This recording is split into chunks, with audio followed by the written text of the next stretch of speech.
Before we dive in, let me know in the comments. What country are you watching from? I'd love to see where our viewers are tuning in from. And if you enjoy the video, don't forget to like, comment, and subscribe for more. What you're about to hear will make you question everything you thought you knew about cruise ship safety. Last month, a security officer aboard the Royal Caribbean's Majesty was going through routine security footage when he noticed something that made no sense at all. A figure moving in the ship's hallways was showing up on multiple cameras at the same time, in places that were impossible to reach within just seconds. But that wasn't even the most unsettling part. When supervisors reviewed the footage, they saw that this figure left no reflection in the glass it passed by. Its strange, jerky movements were so disturbing that many experienced workers refused to take night shifts afterward. The recordings were locked away and labeled as classified, but not before copies were made. Tonight, I'm sharing 11 accounts confirmed by cruise ship workers who witnessed things they were required by maritime law to report, yet were told by company policies to ignore. These aren't rumors or silly passenger complaints. These are stories from trained staff with years of work at sea, people whose jobs rely on accuracy and professionalism.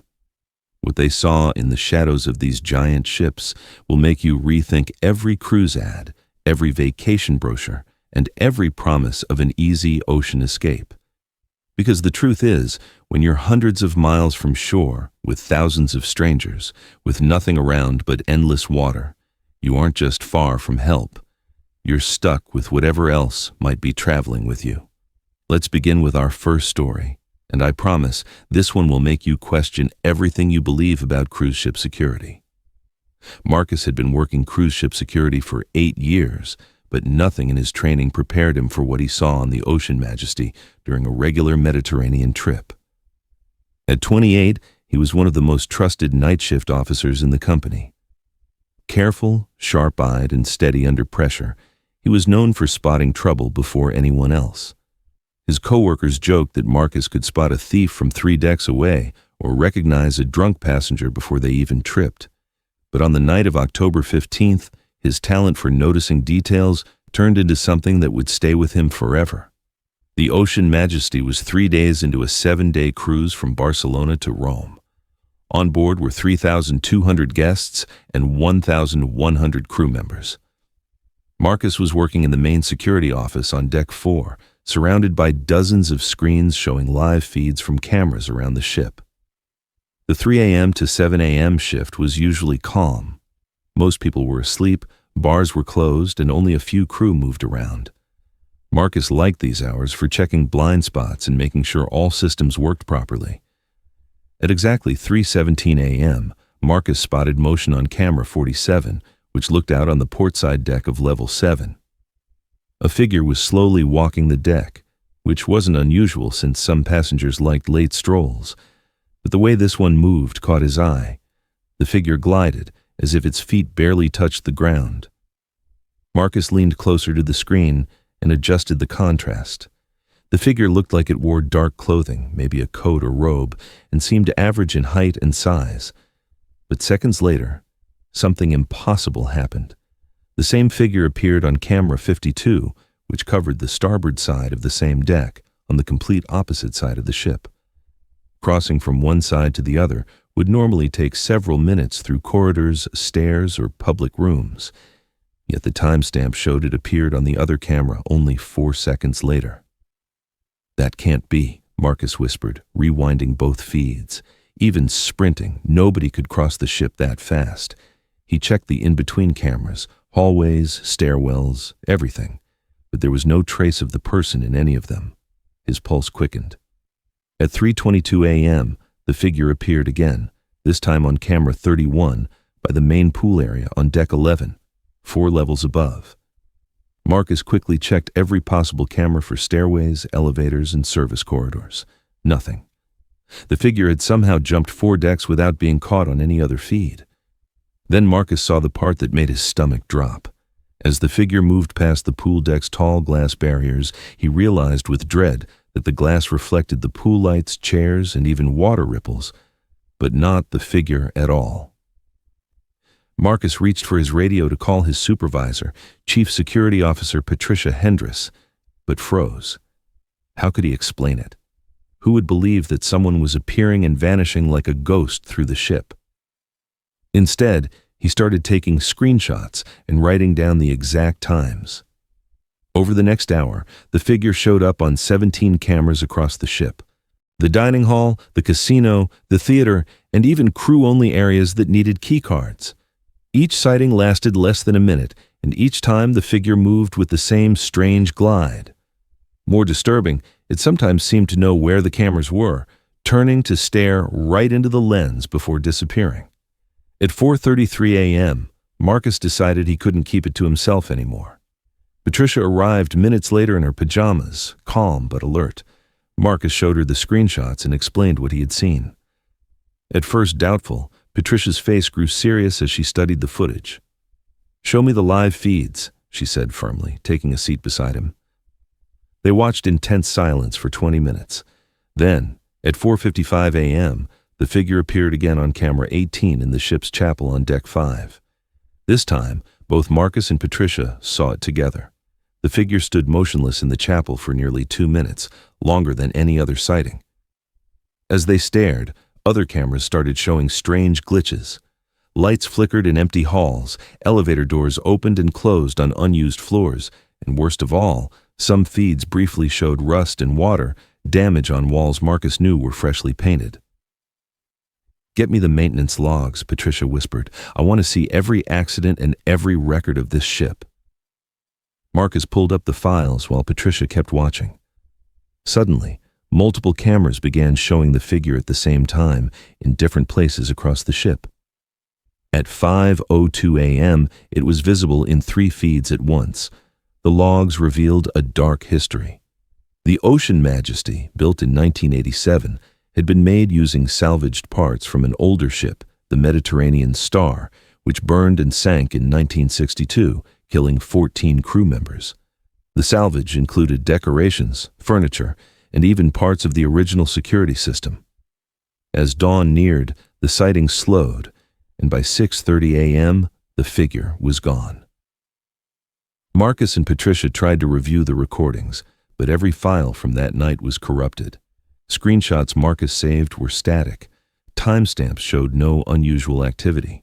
Patricia immediately called the captain and corporate security.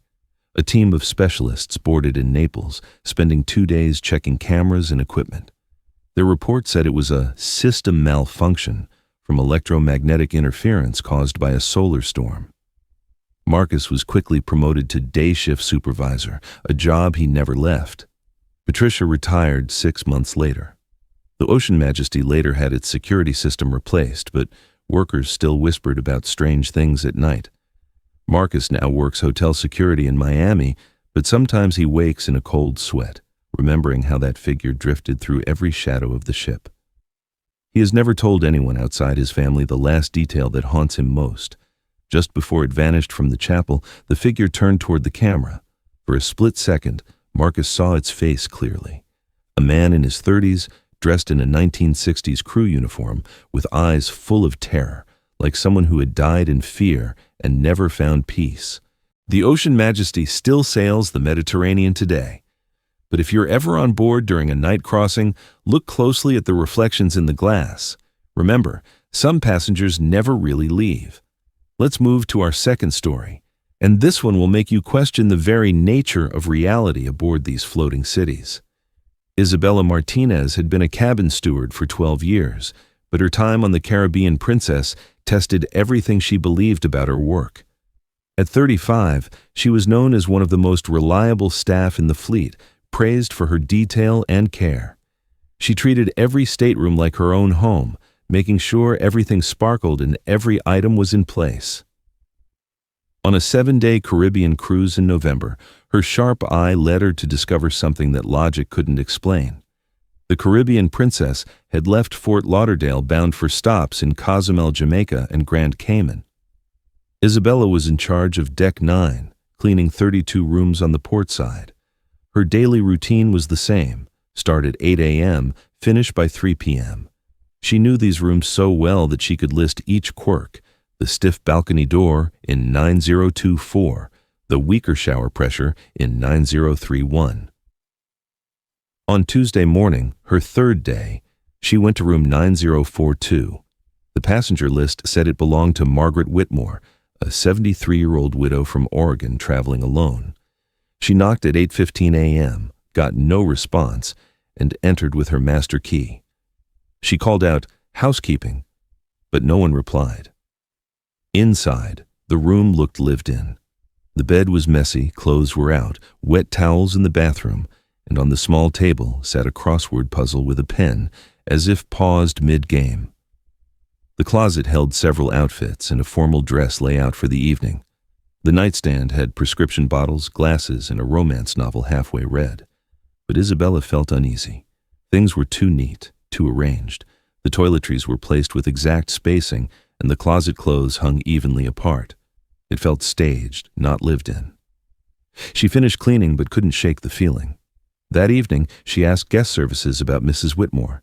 Maria, the supervisor, checked the system and looked puzzled. "There's no Margaret Whitmore," she said. "Room 9042 is unoccupied." Isabella froze. That was impossible.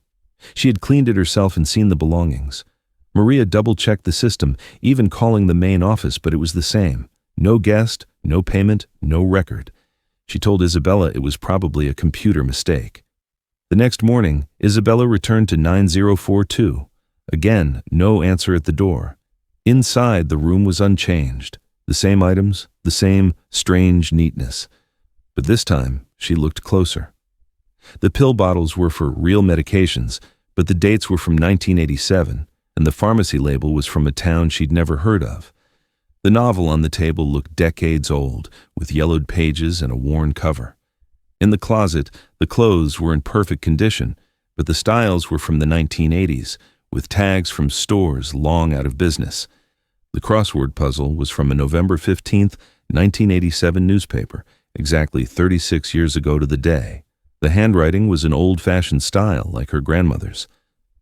Shaking, Isabella finished cleaning but rushed to her supervisor, Carmen. She begged her to come see. Carmen followed, and inside, her face grew grim as she studied the belongings. "I've never seen anything like this," she admitted. Carmen called Chief Security Officer David Park, who brought the manifest and confirmed 9042 was unassigned and no record of Whitmore existed. "This isn't a prank," Park muttered. "These things are real." He placed a hidden camera outside the room and a sensor inside to track movement. For 2 days, Isabella kept cleaning. The room stayed the same. Then on Friday morning, she entered to find something new. A handwritten note in the same careful script. It read, "Thank you for taking such good care of my room, dear. I know you've worried, but I'm where I need to be. Some journeys never end, and some passengers never leave. The sea has been my home longer than you know. Please don't fear. I mean no harm. I just wanted one more cruise. Margaret." Isabella screamed, and security rushed in. The note was bagged as evidence and the room sealed. When the ship returned to Fort Lauderdale, corporate security boarded.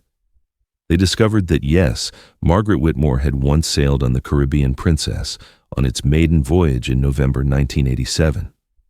She had been 73, traveling alone in room 9042, and had vanished on the last day. Her body was never found. The room's belongings were later removed but mysteriously vanished in storage. Room 9042 was eventually locked permanently with the official claim of structural issues. Isabella soon transferred to another cruise line, but she never forgot the letter's handwriting or how the room felt both empty and full. She still works as a steward, but wonders how many guests might still be sailing on journeys that never finish. The Caribbean Princess still runs Caribbean routes, but room 9042 remains sealed. Some passengers say they hear faint noises from that part of Deck 9, the sound of paper turning, a pen scratching, or the quiet humming of an old song from a time when the line between passenger and ghost was still unclear. Our third story comes from someone who thought he understood every danger that could lurk in the waters around a cruise ship. But he was about to discover that some threats don't come from the ocean, they come from within it. Ryan Mitchell was 24 years old and working his first contract as a night lifeguard aboard the Harmony of the Seas, one of the largest cruise ships in the world. Fresh out of lifeguard school and excited to see the world, Ryan had quickly taken the offer from Royal Caribbean. The job seemed perfect. Good pay, travel, and easy work since the pools closed at 11 p.m. His main duty from midnight to 6 a.m. was making sure the pool areas stayed secure and checking safety equipment. The Harmony of the Seas had many pools, including the main deck pools on 15, the adults-only solarium pools on 11, and the suite pools on 17. Ryan made his rounds every 2 hours, checking water temperature, chemicals, and gear. It was quiet, solitary work that let him enjoy the ship's stillness at night. For 3 weeks, nothing unusual happened. But then one Tuesday night, during a 7-day trip in calm seas between Cozumel and Jamaica, Ryan had an experience that changed how he saw water forever. At around 2:15 a.m., he was checking the main pool when he saw ripples on the surface. This wasn't unusual. The ship's motion often caused small waves. But these ripples were different. They moved in circles, like something large was rising from the deep end. Ryan stepped to the edge and stared into the water. The underwater lights gave off a blue glow, bright enough to see every tile on the bottom. The pool was completely clear. No debris, no broken machinery, nothing that could explain the ripples. He checked his watch. 2:17 a.m. Ryan wrote down the odd movement in his logbook and moved toward the hot tubs. But before he reached them, he heard something that froze him where he stood. The clear sound of someone swimming filled the air. The steady splash of arms pushing through water, the strong kick of legs driving a body forward, the sharp breaths between strokes. Ryan turned quickly toward the main pool. The water was completely calm, shining like glass under the deck lights. But the swimming sounds kept going, louder and sharper. He could even hear the breathing grow heavier, as if the swimmer was pushing too hard, close to struggling. The splashing turned rough, almost desperate, like someone fighting to stay up. "Hello?" Ryan called out, his voice echoing over the empty deck. "The pool is closed. You need to get out now." The sound stopped at once. The silence after was so deep that Ryan heard his own heart pounding. He grabbed his flashlight, shining it across the pool area, checking every shadow and corner. No one was there. The deck was empty. Ryan's training kicked in. He quickly radioed security. "Security, this is Pool Watch. I need backup at the main pool, deck 15. Possible unauthorized swimming." 5 minutes later, Officer Lisa Chen and Officer David Kim arrived. Ryan explained what he had heard. Together they searched the whole pool area, even the changing rooms, storage areas, and the maintenance tunnels under the deck. Nothing. "Might have been sounds echoing from somewhere else," Chen said. "Ships carry sound in strange ways, especially at night." Ryan nodded, but he wasn't sure. He had worked pools for 6 years, first as a lifeguard at a city pool, then at resorts. He knew the sound of swimming. This wasn't echoes. Someone had been in the water. The officers made their report and left, but Ryan stayed unsettled. He decided to patrol near the main pool for the rest of his shift, checking it more often than normal. At 3:45 a.m., it started again. Ryan was at the lifeguard station when the sounds came. This time the strokes were faster, stronger, like a serious athlete. Even worse, Ryan could clearly hear the deep, steady breathing of the swimmer. He stood up carefully, not wanting to scare whoever it was. He moved toward the pool edge, flashlight ready but still off. The sounds came from the far end, near the diving section. Water lapped at the pool's edges, moving as if someone were swimming. But when Ryan leaned over and looked down, what he saw made his mind reel. The water moved in perfect patterns of swimming, waves rolling, small whirlpools, yet no body was there. The pool was empty.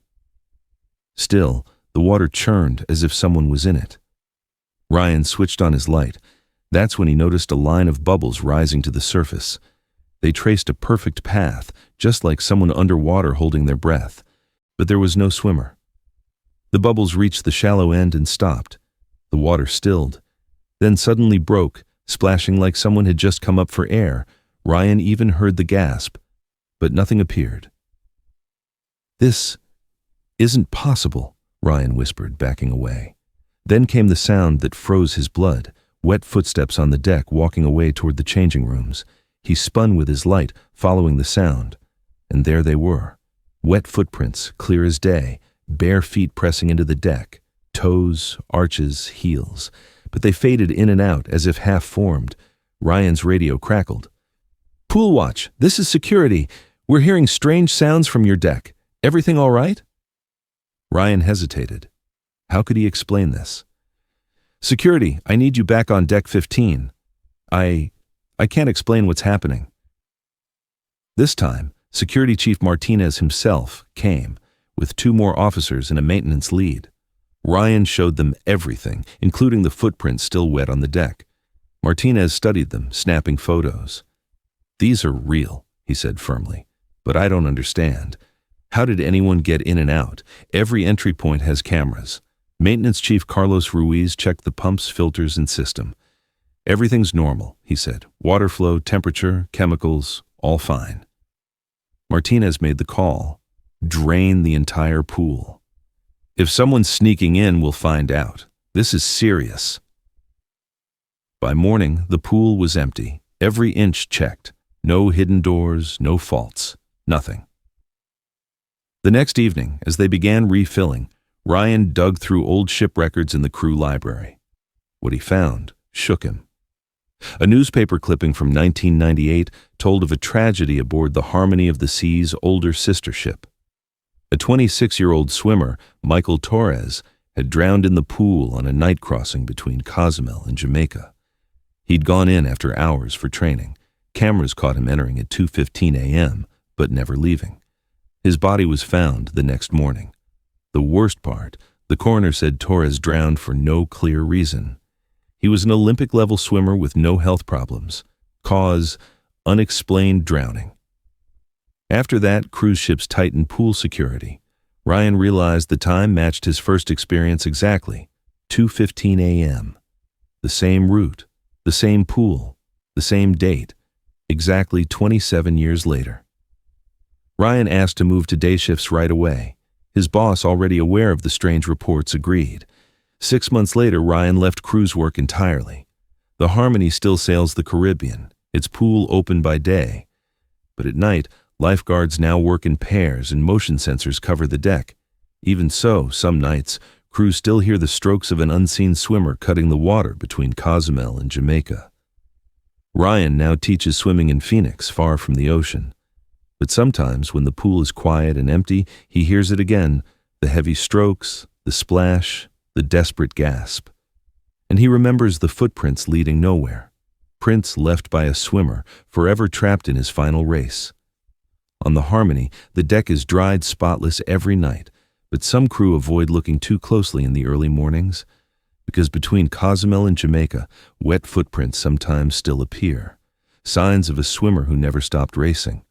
Our fourth story takes us into the center of every cruise ship, the grand dining hall, where thousands gather each day to eat and share memories. But after the last guest leaves and the lights go dark, what happens there will make you rethink every late-night snack you've ever wanted. Antonio Vasquez was 42 and had spent 8 years as a night cleaner on cruise ships. A single father from Honduras, he worked to give his 2 daughters the education he never had, sending money home. Known for his hard work and dependability, Antonio never skipped shifts, never complained, and kept the dining areas spotless for the guests each morning. The Royal Majesty was a mid-sized cruise liner on 7-day Mediterranean trips, and Antonio handled the massive dining hall at night. It held 1,200 people on 2 levels, lined with crystal chandeliers, tall marble columns, and wide glass windows with perfect sea views by day. But at night, when Antonio worked alone with only dim lights glowing, the hall felt like something else entirely. Antonio's routine was steady and careful. He started each shift at 1:30 a.m., once the last late-night room service orders were delivered and the kitchen staff had finished their own cleanup. He always began on the upper level of the dining hall, moving section by section in order. He wiped every table, cleaned and sanitized the chairs, mopped the floors, and made sure the entire room was perfect for the breakfast rush that began at 6 a.m. The work was lonely, but it had a calmness to it. Antonio had come to respect the quiet task of preparing a room where guests shared meals, celebrated birthdays, and built memories that lasted.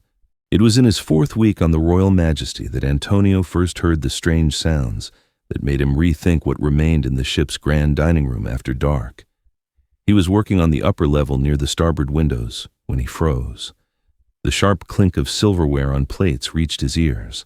The sound was faint but very real, the crisp tap of cutlery against fine china, as if a formal dinner were being served below. Antonio stopped cleaning, holding still as he listened harder. The noises drifted up from the lower level, which he had not yet touched that night. He could now hear soft voices, a light hum of conversation, the occasional laugh, and the calm rise and fall of people enjoying a shared meal. At first, he thought nothing of it. Sometimes crew members would relax in passenger spaces when they were off duty. Maybe a few kitchen staff had stayed behind for a late meal. But after a few more moments of listening, Antonio realized something about this did not fit. The voices were too polished, too careful. He could hear glasses touching together, cloth napkins being unfolded, and the faint swell of string music floating as if from a live performance. These weren't crew members eating leftovers. These were the sounds of a formal, elegant dinner party. Antonio walked slowly toward the staircase that joined the 2 levels. As he stepped down, the sounds grew sharper and more distinct. He could make out actual words now. A woman's laugh, a man making a remark about wine, another politely asking someone to pass the salt. The voices were speaking English, but in a tone and style that seemed old, from decades earlier.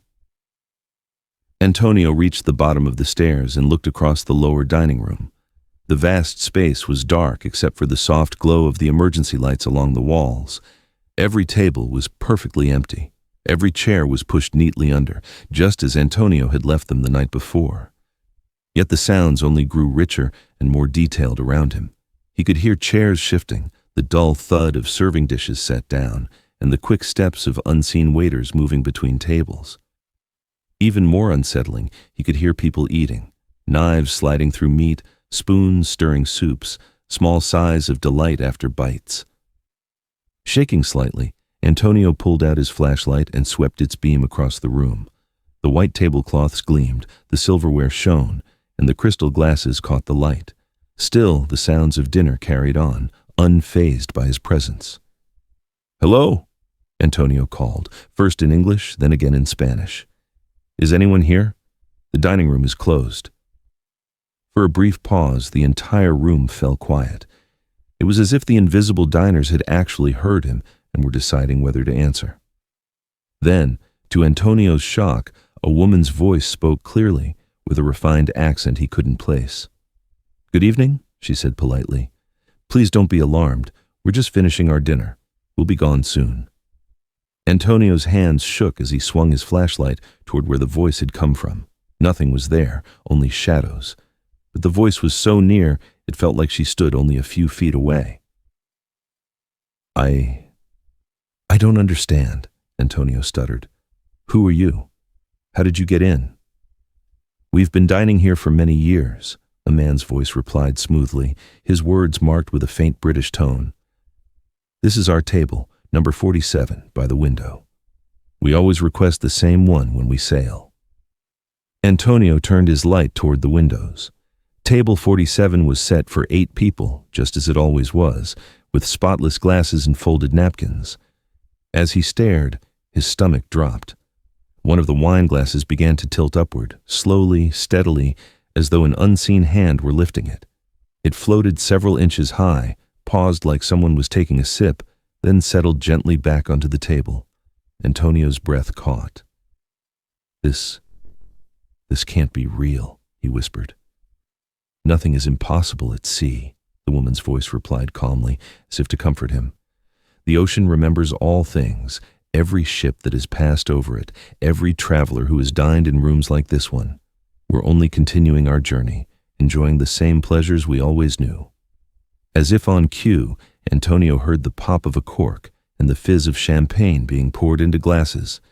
His flashlight beam caught small bubbles forming inside several crystal flutes at table 47. He was frozen where he stood. Then his radio suddenly crackled, breaking the moment. "Night crew, this is security. We're hearing reports of strange noises in the main dining hall. Everything okay down there?" Antonio nearly dropped the radio as his hands trembled. He forced himself to press the button. "Security, this is Antonio in the dining hall. I need someone here now. Something's happening I can't explain." "On our way," came the reply through static. The unseen diners must have realized they were about to be disturbed. Antonio heard chairs scrape back, fabric rustling, and the soft final sounds of people preparing to leave a restaurant. "It's time for us to go," the woman's voice said, closer to him now. "Thank you for not being afraid. Most are, you know." "Wait," Antonio called quickly. "Who are you? What ship are you from?" A man's voice answered, fainter now as if fading into distance. "The Britannia. We sailed from Southampton in 1952. Such a fine crossing it was, until the storm." Antonio's body tensed. He knew enough about ship history to understand.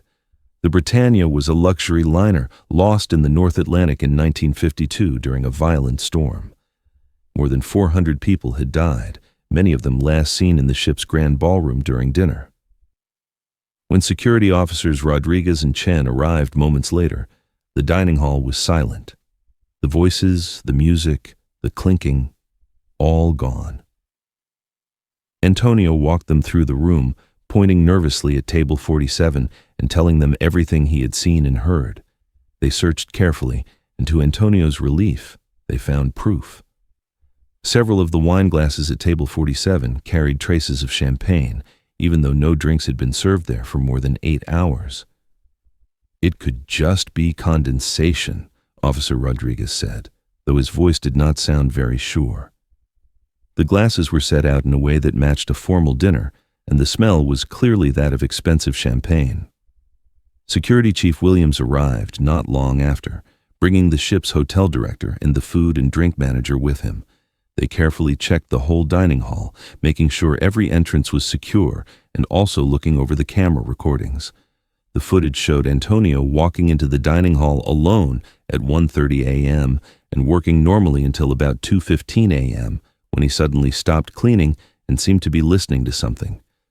The video then showed him heading toward the lower level and even speaking as if he was talking to someone, though the space appeared empty. The most troubling part was that the audio from the cameras had also captured faint noises at the exact time Antonio had described. The sounds matched what one would hear at a fancy dinner, voices with polished accents, along with the clink of cutlery and glass. The ship's historian, Dr. Sarah Mitchell, was asked to look into the mention of the Britannia. Her research showed that the Royal Majesty had been partly built using materials salvaged from several older ships, including furniture and decorative parts from vessels that had sailed the North Atlantic in the 1950s. Some of those items had even come from ships owned by the same line that once operated the Britannia. "Sometimes objects can hold on to memories of the people who used them, Doctor," Mitchell explained to the ship's senior staff. In the stories of the sea, there are endless tales of ships carrying the spirits of passengers from earlier vessels, especially when materials are reused in new construction. Antonio was quickly offered a move to the day shift, which he accepted right away. He never worked alone in the main dining hall again, but after his transfer, other crew members who worked nights began to report the same strange events. The sounds of an elegant dinner party were sometimes heard, always between 2 and 3 a.m., and always focused around table 47. The cruise company eventually decided to quietly remove table 47 from service and replaced it with a large decorative plant. Still, crew continued to hear the faint sounds of a meal being served, and once in a while, passengers would mention hearing lovely music drifting from the dining hall during late-night walks on the promenade deck. Antonio finished his contract on the Royal Majesty, but never worked on cruise ships again. He returned to Honduras, where he now runs a small restaurant in his hometown, serving home-style meals to families. But sometimes, after closing time when the restaurant is quiet and he is cleaning tables for the next day, Antonio remembers the voices of the Britannia's passengers. He wonders if perhaps out there, across the endless ocean, dinner parties are still being held in places that no longer exist, seen only in memory and moonlight. The Royal Majesty still sails its Mediterranean routes, and the main dining hall still serves thousands of travelers each week. But the night cleaners now always work in pairs, and Table 47 has never been put back into use. Because some dinner gatherings, it seems, are meant to continue without end, and some passengers never truly finish their final meal. They simply keep on dining, caught between the past and the present, speaking softly over wine that never runs out and food that is never finished. Our fifth story will take you into the hidden working parts of these huge ships, where the very systems that move people safely between decks can also open into something far more terrifying than anyone could imagine. Derek Sullivan was 31 years old and had been working as a ship maintenance engineer for 7 years. He specialized in elevator systems, making sure the many passenger and crew elevators on the Ocean Paradise stayed safe and reliable. His skills were vital. With more than 4,000 people on board relying on the elevators every day, any problem could mean safety risks or endless complaints. The Ocean Paradise was an enormous vessel with 18 decks and several elevator banks spread across the ship. Derek's daily routine included checking each elevator, looking at the parts, running computer tests, and fixing any issues reported by passengers or crew. He took pride in his spotless safety record, and there had never been a breakdown he couldn't repair with his careful work and solid knowledge. But during one routine crossing from Miami to Barcelona, Derek came across an elevator problem that would shake everything he thought he understood about the ship's design. It started one Wednesday morning when guest services began hearing complaints about elevator bank C, located in the middle of the ship on the starboard side. Guests were saying the elevator was stopping at floors that didn't exist, and even showing deck numbers that weren't on the ship's layout. Elevator C3 keeps opening at deck 13, one frequent guest, Mrs. Henderson, said. But this ship doesn't have a deck 13. It goes straight from 12 to 14, like most ships that avoid the unlucky number. Derek at first thought the passengers were just confused or that the floor display was glitching. Almost all cruise ships skip deck 13 in their numbering for superstitious reasons, so he figured the indicator was simply showing the wrong number. But when he reached elevator bank C to check things out, he saw something that went against everything he knew as an engineer. Elevator C3 really was stopping at what looked like deck 13, and when the doors opened, they revealed a corridor Derek had never seen before in his 7 years working on the Ocean Paradise. The hallway beyond the elevator was dim and partly flooded, with about 6 inches of dark water covering the floor. Rust stains ran along the walls and clumps of seaweed were hanging in places. The air that came through the open doors carried a heavy smell of salt water and rot. Stranger still, the hallway didn't even match the style of the rest of the ship. The fixtures were older, the carpet was a different design, and the panels on the walls looked like they belonged to a much older vessel. Derek stepped forward, his waterproof boots making small splashes in the ankle-deep water. The corridor stretched out in both directions, lined with old stateroom doors marked with numbers in the 1300 series, 1301, 1302, 1303, continuing a sequence that should not even exist on a ship with no deck 13. As Derek walked further, he noticed the water seemed to be moving like a current, carrying bits of floating debris with it. Small pieces of wood, clumps of seaweed, and scraps of material that had no reason to be inside a cruise ship drifted past him. Derek tried to call the engineering office on his radio, but all he got was static. The ship's communication system didn't seem to work in this strange place. Still, he decided to go on, determined to figure out how this impossible deck could exist inside the ship. The stateroom doors were all slightly open, and through the cracks, Derek could see the rooms were also flooded. But these weren't the large modern staterooms of the Ocean Paradise. They were cramped and older, with round porthole windows instead of the wide glass balcony doors used today. The furniture was dated, the colors were faded, and everything looked soaked and ruined, like a ship that had been under the sea for decades. At the far end of the hall, Derek found a stairwell leading both up and down.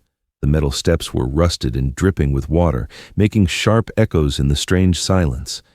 Even though he knew he shouldn't, Derek decided to head down to the lower level. What he found there unsettled him even more. The water was deeper now, rising almost to his knees, and it was darker, filled with floating debris. The hallway here was lined with crew quarters, plain and functional rooms that were completely unlike the crew spaces on the modern ocean paradise.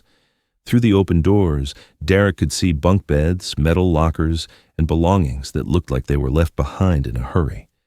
But it was what he found inside that truly made his skin crawl. On a soaked desk in one of the small crew rooms, he discovered a ship's manifest dated 1962. It listed the names of crew members for a vessel called the Mediterranean Star. The document was printed in several languages and carried the official seal of a shipping company Derek remembered reading about in maritime history books. That company had gone out of business in the 1960s after a series of tragic accidents, and storms sank several of its ships. Derek quickly took photos of the manifest with his waterproof work phone, but when he checked the images, they were unreadable. Every picture showed nothing but static and distortion. The camera seemed unable to capture anything from this strange and impossible place. As Derek kept moving deeper into the passageways, he began to hear sounds that made his blood run cold. From somewhere further down the flooded halls came the noises of people moving in water, splashes, footsteps, and voices crying out in distress. He also heard the groaning of metal as if the entire ship was under terrible strain. The sounds grew louder and closer, and Derek quickly realized he was not alone on this hidden deck. His heart racing, he turned back toward the stairwell, desperate to return to the elevator. But when he reached the level where he had first entered, nothing was the same. The hallway looked different, with room numbers that did not match, water at a different depth, and most terrifying of all, no elevator doors. Fear began to overwhelm him as he understood he might be trapped in this nightmare. He tried every door along the passage, hoping to find another way out. But each room only led to more flooded quarters, more ruined furniture, and more proof that he was walking through the remains of a ship that had sunk long ago. Just as panic was taking over, Derek heard the familiar ding of an elevator arriving. Following the sound, he finally reached elevator C3, its doors sliding open to reveal the normal, dry interior he knew so well. He rushed inside and hit the button for Deck 5, where the engineering office was located. But as the elevator began to rise, Derek noticed something that shook him even more. The floor display clearly showed they were ascending from Deck 13, passing through levels that were not part of the ship's official plans, before finally returning to the regular decks of the ocean paradise. Shaken, Derek went straight to Chief Engineer Martinez and gave a full report of everything he had seen. Martinez was doubtful until Derek pointed out the water damage on his boots and the white salt stains on his uniform, clear signs he had been in a flooded environment. This led to a full investigation by the ship's senior officers along with specialists from the cruise line's corporate engineering team. What they found was disturbing. The ocean paradise had been built with salvaged parts from several older ships, including large sections from the Mediterranean Star, which had sunk in the North Atlantic in 1962 after massive flooding during a violent storm. To save money, builders had reused parts without keeping detailed records of what came from where. It seemed entire areas of the Mediterranean Star's structure had been built into the ocean paradise, creating strange overlapping spaces that existed somewhere between the past and present. Elevator C3 was immediately shut down and the entire bank sealed for safety. But soon after, other workers began to share their own experiences with elevators stopping at decks that did not exist. Some described doors opening to reveal hallways from ships long gone, ships that had vanished decades earlier. Derek, shaken beyond recovery, requested a transfer off the ocean paradise, saying he could no longer trust its elevator systems. He soon left cruise ship work completely, moving into a job maintaining elevators for a hotel chain, where at least the building stood firmly on solid ground. Yet even now, he is haunted by nightmares of those drowned hallways and the chilling sounds of people wading through black water forever looking for an escape they would never find. The Ocean Paradise still sails the Atlantic, carrying thousands of passengers on its luxury crossings. But Elevator Bank C remains permanently sealed. Some passengers whisper about hearing water dripping behind its closed doors, and workers avoid the shafts when alone, especially at night. Because some ships, it seems, never really sink. They keep sailing on, hidden in the thin space between what was and what is. They carry with them the ghosts of crew and passengers, still trying to finish voyages that ended long ago. The elevator shafts of the Ocean Paradise seem to go deeper than the ship's blueprints ever showed, stretching into places where time itself bends and refuses to let the past stay buried. And sometimes, late at night, when the ship crosses the same waters where the Mediterranean Star sank, passengers swear the sealed elevator doors open for just a moment. Behind them, they see corridors heavy with the smell of seawater, echoing with the voices of lost travelers still searching for their way home. Our sixth story comes from the bridge of a cruise ship where the chain of command is absolute, and the captain's word is law. But what happens when that authority becomes divided against itself in ways that defy all logic and maritime protocol? Lieutenant Commander Sarah Chen was 29 years old and serving as second officer aboard the Majestic Voyager, a luxury cruise ship operating 14-day transatlantic crossings between New York and Southampton. With 8 years of maritime experience and a spotless service record, Sarah was being groomed for promotion to first officer and eventually command of her own vessel. She was known for her sharp attention to detail, her ability to remain calm under pressure, and her unwavering respect for proper chain-of-command protocols. The Majestic Voyager was under the command of Captain Robert Hartwell, a veteran mariner with 32 years of experience and an impeccable reputation throughout the cruise industry. Captain Hartwell was respected by both crew and passengers for his professionalism, his encyclopedic knowledge of maritime law, and his ability to handle any emergency with decisive leadership. Sarah had served under Captain Hartwell for 18 months and considered him an ideal mentor for her own command aspirations.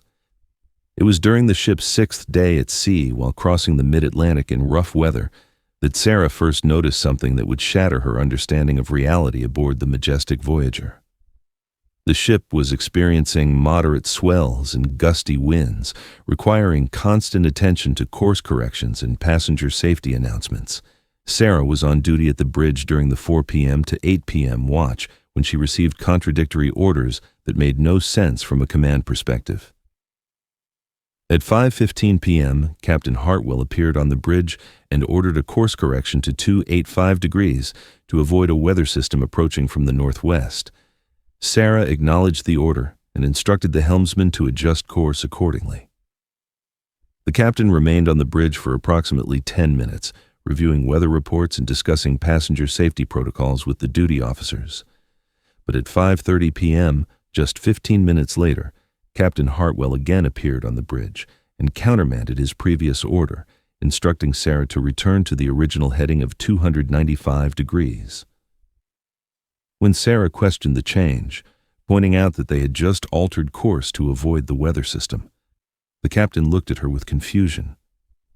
"I haven't given any course corrections in the past hour," Lieutenant Commander Captain Hartwell said firmly. "We've been maintaining our original heading throughout this watch." Sarah felt a chill of confusion and concern. She had clearly received orders from Captain Hartwell just minutes earlier, and the helmsman had acknowledged the same orders, but the captain standing before her now seemed to have no memory of the previous interaction. "Sir, with respect, you were on the bridge 15 minutes ago," Sarah replied carefully. "You ordered a course correction to 285 degrees to avoid the weather system." Captain Hartwell's expression grew stern. "Lieutenant Commander Chen, I've been in my quarters reviewing passenger manifests for the past hour. I came to the bridge just now to check on our progress. Are you suggesting that I don't remember my own actions?" The helmsman, Petty Officer Rodriguez, looked uncomfortable as he glanced between Sarah and the captain. Sarah realized that she was in an impossible situation. Either she was experiencing some kind of mental breakdown, or something inexplicable was happening aboard the ship. "My apologies, Captain," Sarah said, deciding that discretion was the better part of valor. Perhaps I misunderstood the earlier communications. Captain Hartwell accepted her explanation, but Sarah could see concern in his eyes. After reviewing the ship's status and confirming their course, the captain left the bridge, reminding Sarah to contact him immediately if weather conditions deteriorated. Sarah was deeply troubled by the incident, but she tried to rationalize it as stress or fatigue affecting her perception. However, 20 minutes later, at 5:50 p.m., she witnessed something that made explanations impossible. Through the bridge windows, Sarah could see Captain Hartwell standing on the port side wing bridge, holding binoculars and watching the weather ahead. At the very same time, she could also hear Captain Hartwell's voice on the ship's announcement system, speaking directly to passengers about the rough seas and safety rules. The voice was clearly live, not a recording, because he was answering questions from the guest services office as they came in. Sarah turned her eyes back toward the wing bridge and confirmed that Captain Hartwell was still standing there, studying the horizon carefully. But the voice continued to echo through the communication system, speaking about passenger concerns and giving instructions to department leaders across the ship. "This cannot be possible," Sarah whispered to herself, checking the system screen to see where the voice was being sent from. The system showed the captain was speaking from his quarters on Deck 2, yet she could clearly see him on the wing bridge not far away. Sarah lifted her own binoculars and aimed them at the figure on the wing bridge. There was no doubt it was Captain Hartwell. She could see the shape of his face, the details of his uniform, and even the small scar on his left hand that she knew had come from an old sailing injury years ago. But the voice on the communication system was also unmistakably his, carrying the same tone, the same style, and the same detailed knowledge of the ship that only the real captain could know. As Sarah stood frozen, the captain on the wing bridge lowered his binoculars and looked directly toward her. For an instant their eyes locked through the glass and Captain Hartwell gave a casual wave of his hand. Without thinking, Sarah waved back, but then her chest grew tight with fear when she realized the captain's voice was still speaking through the system at that exact moment, calmly talking about dinner service arrangements. Sarah quickly called for the ship's head of security, Commander Patricia Walsh, asking for an immediate meeting. When Walsh came to the bridge, Sarah explained what she had just seen, keeping her tone as steady and clear as she could. "I need you to confirm where Captain Hartwell is right now," Sarah said firmly. "I think someone may be pretending to be him." Commander Walsh listened carefully and took the matter seriously. She sent security officers to check the captain's quarters, the communication room, and any other place he could be. The results of the search shocked everyone. Security found Captain Hartwell in his own quarters, slumped at his desk and completely unconscious, though there was no clear reason why. The ship's doctor, Dr. Elizabeth Morrison, was called in to examine him. She found that his body showed normal signs, no injuries, no illness, but his state was like a deep coma with no response. Yet even while the doctor worked over him in his cabin, his voice was still coming from the ship's announcement system, this time giving exact instructions to the engineering crew on how to manage power during the storm. The voice was so real and commanding that no one questioned it, and the crew obeyed. Commander Walsh gave an order to shut down all of the ship's communications completely, and then began a thorough search to find who might be copying the captain's voice. But what they discovered was beyond belief. The ship's cameras showed Captain Hartwell in several places at the same time. He was seen on the bridge giving orders, in the engine room talking with the chief engineer, in the dining hall speaking to the food manager, and in the medical center addressing health issues with Dr. Morrison.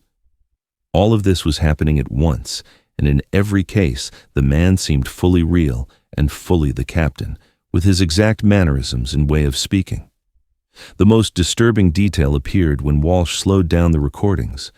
In some videos, the figure of the captain gave no shadow, and in others, his body looked slightly see-through, as though he was not completely solid. At the same time, Dr. Morrison found something even more troubling during her medical tests.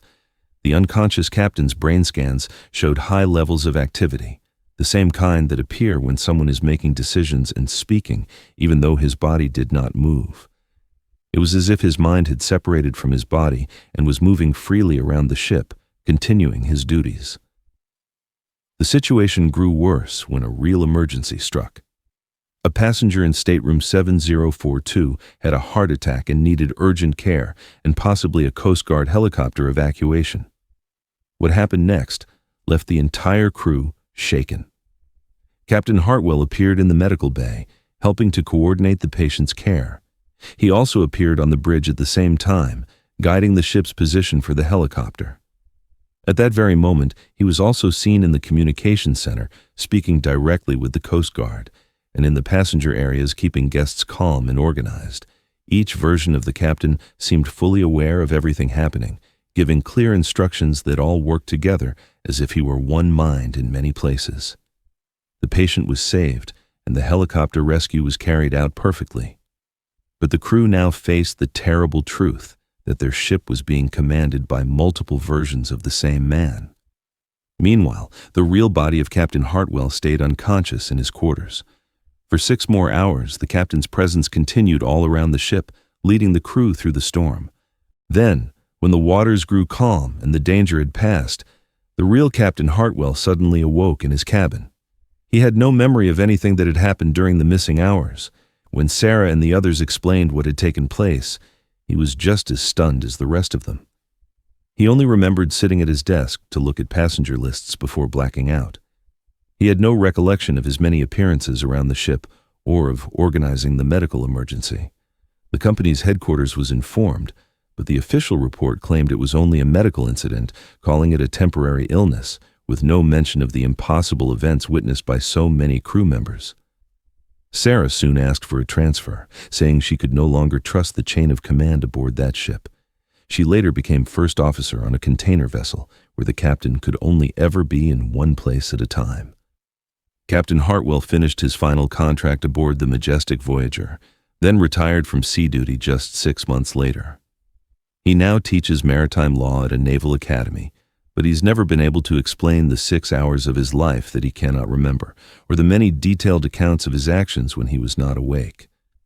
The Majestic Voyager still sails its Atlantic routes, but crew members quietly make sure to double-check the captain's location before following his orders, especially when storms hit or emergencies occur.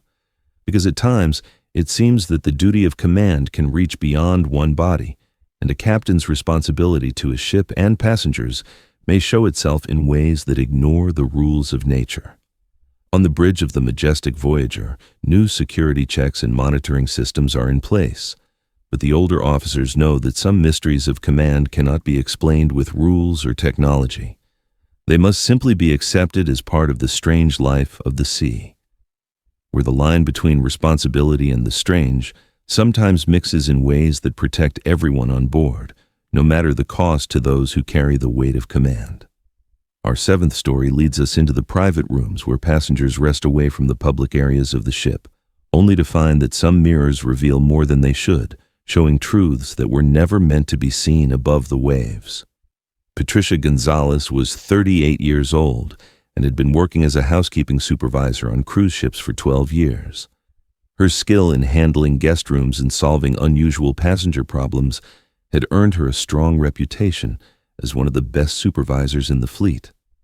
Patricia was in charge of the housekeeping staff on decks 10 through 12 of the Emerald Seas, making sure that every stateroom lived up to the strict standards demanded by the ship's wealthy guests. The Emerald Seas was a luxury liner built for high-end travelers, offering large suites with top-quality features and personal service. Patricia took special pride in caring for the most exclusive rooms, especially the premium suite collection on Deck 12, where the prices were extremely high and repeat passengers expected perfection in every small detail. It was during a 10-day cruise in the Mediterranean, when Patricia first came across the mirror in suite 1205, that would change her view of what reflections could reveal.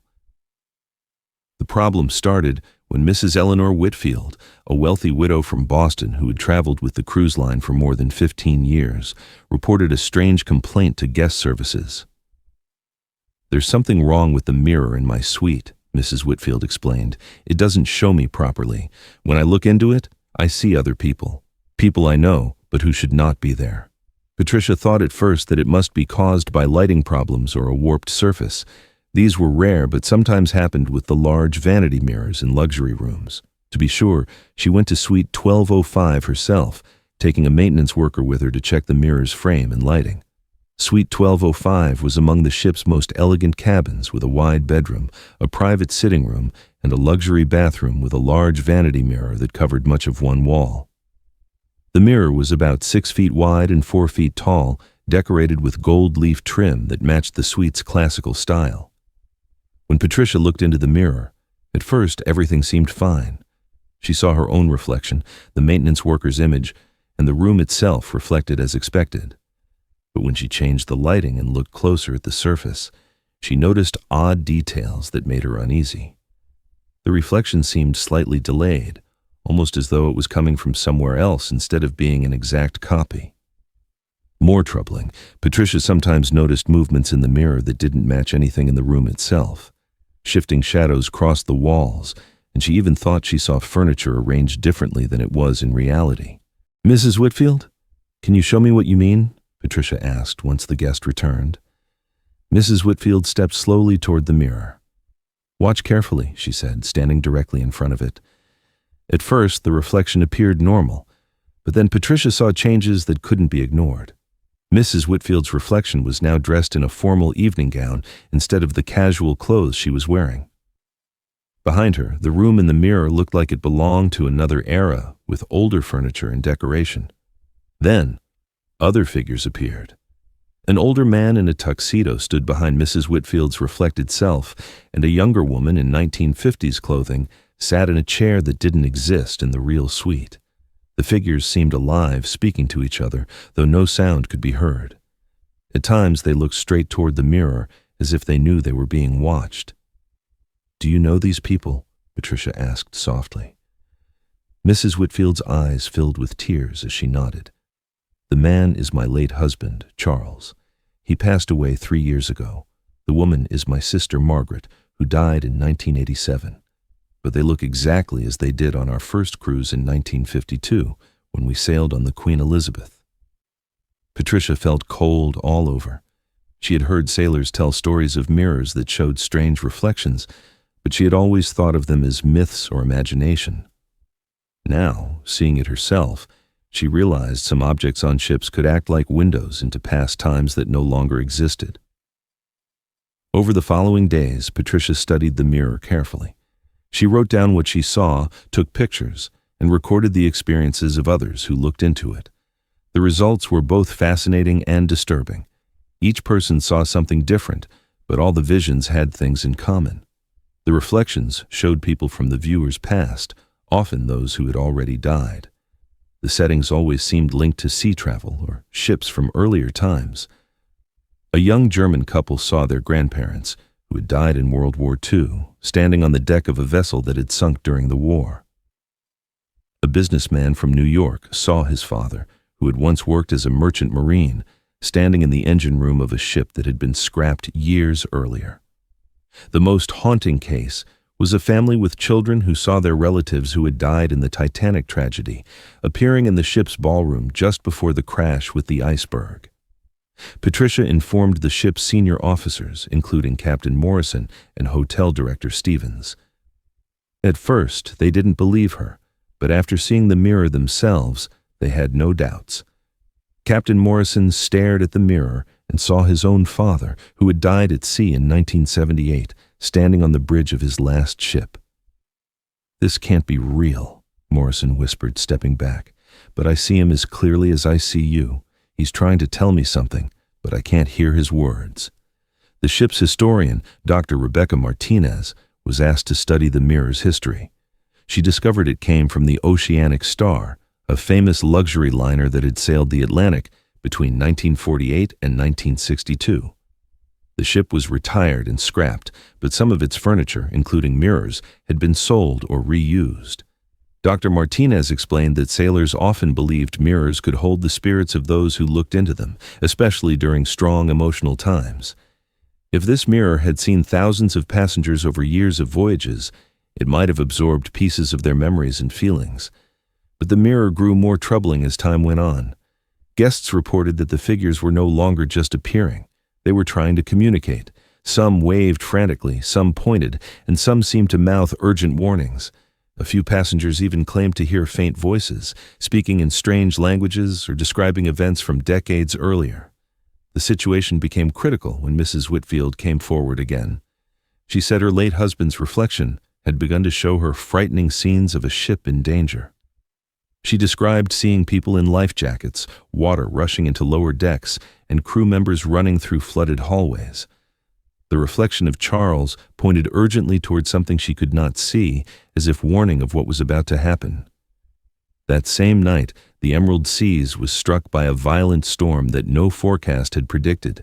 Huge waves over 30 feet high pounded the ship, sending furniture flying and injuring several passengers. But strangely, the crew's response was far faster and better coordinated than usual, almost as though they had been warned. Afterward, an investigation showed that many of the crew had indeed been alerted by passengers who had seen warnings in the mirror of Suite 1205. Cameron made his way from the lighting booth toward the stage, following the sound of the performance. As he walked closer, the music grew even clearer and fuller. He could hear the soft swish of costumes, the tap of dance shoes across the stage floor, and even quiet stage whispers as performers gave each other cues during short pauses. When Cameron reached the stage area, he looked out over the large theater. The audience seats were completely dark, but the stage was glowing under bright lights arranged in a pattern he didn't recognize. The performers were dressed in detailed old-style clothing, the men in tuxedos and the women in glamorous gowns that looked like they were from the 1970s. But then Cameron realized something that froze him in place. The people on stage were see-through. Their bodies glowed faintly like light, not solid like living people. Yet they moved so naturally that it looked as real as any live show. Even the orchestra pit below was filled with ghostly musicians playing instruments that seemed to exist in another layer of reality. The show was a huge production, with big dance numbers, stage sets that appeared and vanished instantly, and costumes that changed right in front of his eyes. But what unsettled him most was that there was no audience at all. All 1,400 seats were empty. Yet the performers acted as though they were entertaining a packed house, singing and dancing with full energy. Cameron stood in disbelief as the show went on. The music was both haunting and breathtaking, with tunes that felt almost familiar but impossible to name.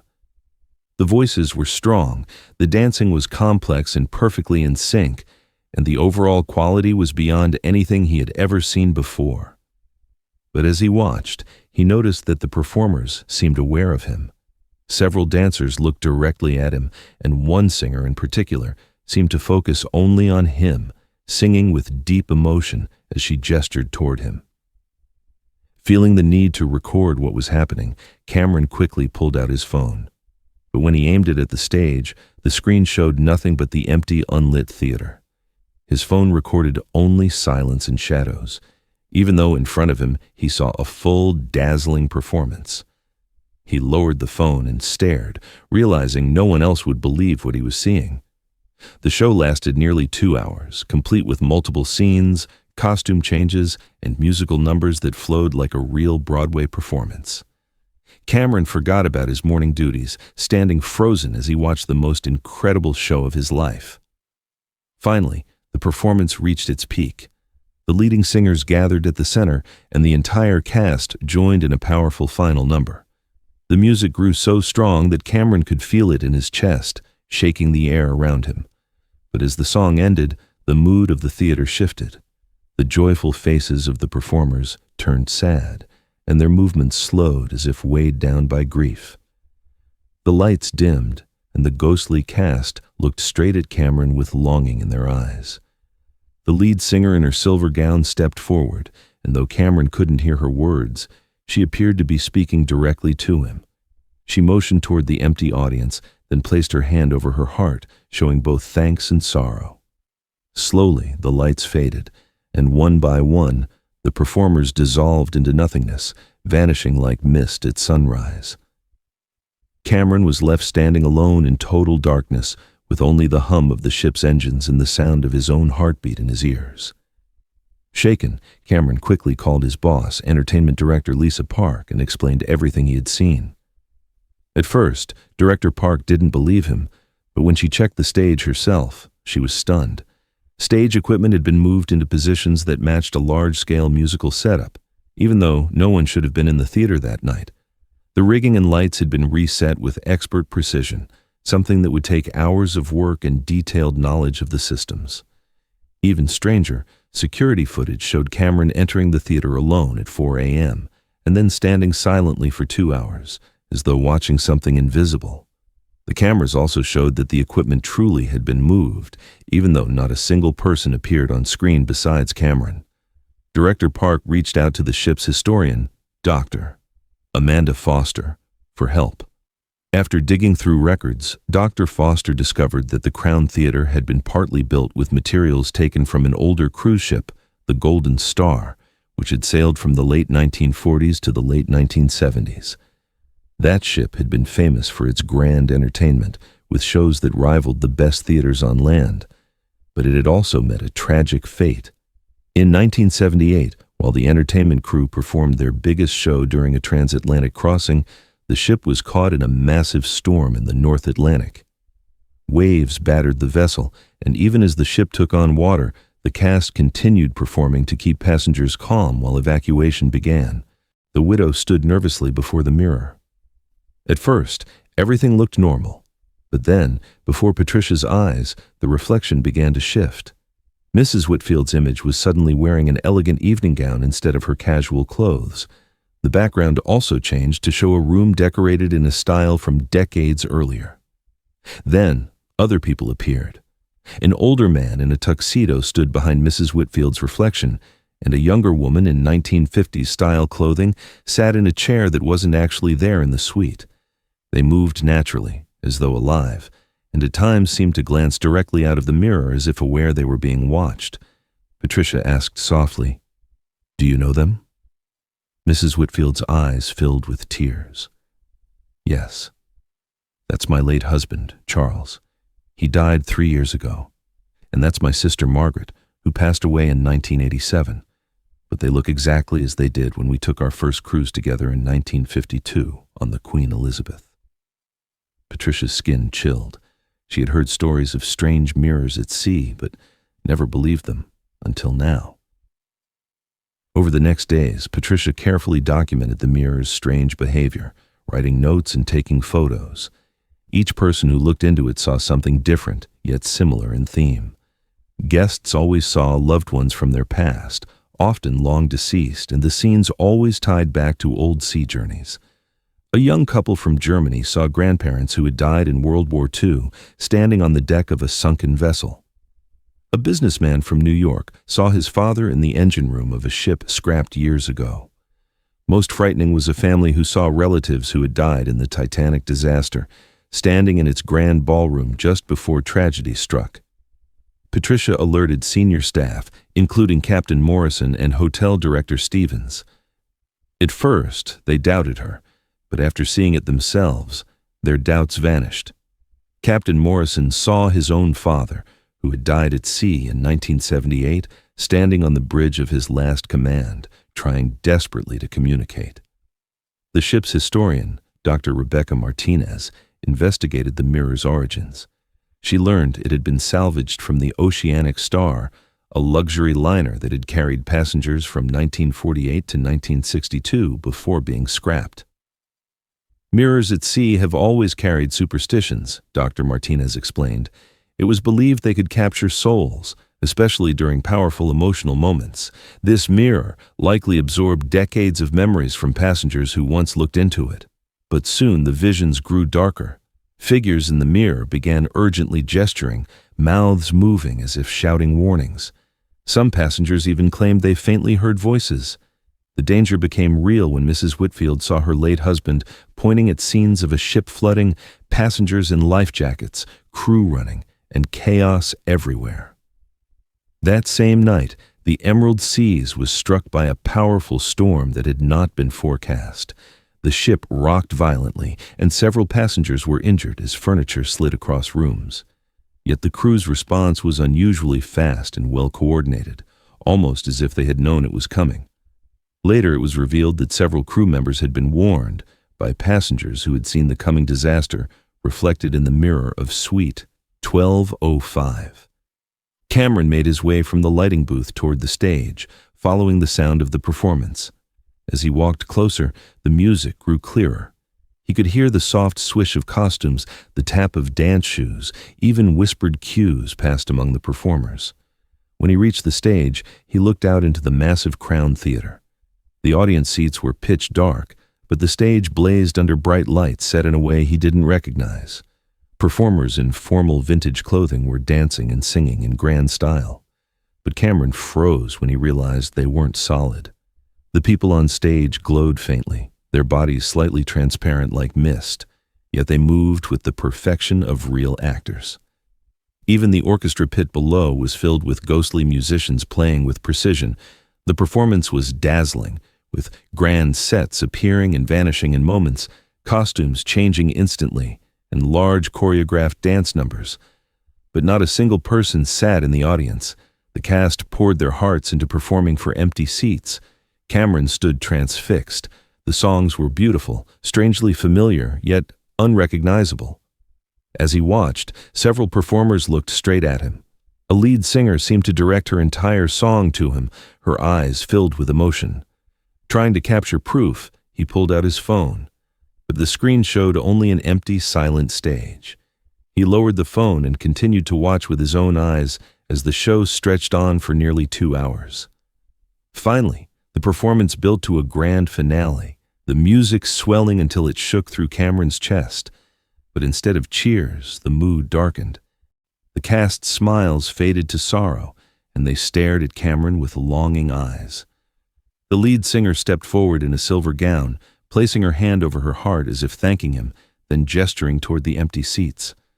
Without sound, she mouthed words he couldn't hear. Slowly, one by one, the cast faded, their bodies dissolving until the stage was empty, leaving Cameron alone in silence. Deeply shaken, Cameron called his supervisor, entertainment director Lisa Park. At first she dismissed it as imagination, but when she inspected the stage, she found equipment had been rearranged with expert skill, matching a large-scale production. Security footage confirmed Cameron had been alone for 2 hours, yet the equipment had clearly moved. Dr. Amanda Foster, the ship's historian, researched the Crown Theater's past. She discovered that some of its stage materials had been salvaged from the Golden Star, a cruise ship famous for its legendary entertainment shows from the late 1940s to the 1970s. But in 1978, during a major performance, the Golden Star was caught in a violent storm. While chaos spread, the entertainers continued performing to calm passengers during evacuation. Sadly, part of the ship collapsed and several performers died in the line of duty. Dr. Foster explained that the ghostly show Cameron saw perfectly matched descriptions of the Golden Star's final performance. The cast seemed locked in an endless loop, forever repeating their last curtain call, bound to the stage by their devotion to their art. Cameron asked for reassignment, never again entering the theater alone. Yet reports continued of stage lights changing and equipment shifting on nights when the ship passed near the waters where the Golden Star went down. An unspoken agreement formed among the staff. If the ghostly cast moved things, they left it untouched. Some came to believe the spirits were not a threat, but a tribute, dedicated artists who refused to stop performing. Cameron later left ship life, working in a Denver theater where shows end with applause from living audiences. Still, he never forgot the haunting beauty of that ghostly performance, or the silver-gowned singer's eyes full of both gratitude and sadness. The Crown Theater remains one of the most famous stages at sea, but those who work there quietly know the truth. Some performances are not bound by life or death. Some shows never truly end, echoing forever in the silent space between memory and eternity. For there are some artists so loyal to their craft that even death itself cannot bring down the curtain. If you enjoyed this story and want to hear more chilling tales from the sea, make sure to give this video a like and subscribe to the channel. Don't forget to hit the bell icon so you'll never miss the next voyage into the unknown. Until then, stay curious, stay safe, and I'll see you in the next story.